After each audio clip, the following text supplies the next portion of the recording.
Mavic 3 Pro. But a huge advantage the Mavic 3 has over the Air 3 is that main camera. It just has a lot more dynamic range.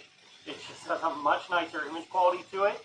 In fact, the only way I've been able to get that kind of close with the Mavic 3 or the Air 3 is to be able to cut the sharpness down to -2 on both cameras. And that's kind of where, especially if you're shooting in V-Log on the Mavic 3, then that's where you're going to get the best, most quality. There's no in-camera sharpening, no nose reduction.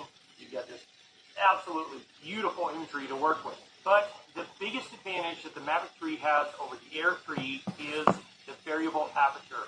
This is massive on the main camera if you're out shooting and conditions are changing rapidly, or you only maybe have a couple of ND filters. It makes a huge difference being able to adjust that aperture on the fly without having to land the drone and put a different ND filter on, or maybe boost the ISO way up because all of a sudden clouds moved over in front of the sun and you're in shadow now. Now, that's not to say that the Air 3 doesn't stand up or hold up. It definitely puts out a really nice image. The D-Log M is really nice to work with.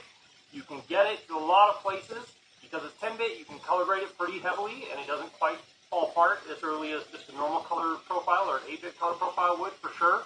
And because you get the 24mm or the 70mm camera, you do get a lot of options for how you want to compose a shot. And the image looks really nice coming out of it. But then we come to low light performance.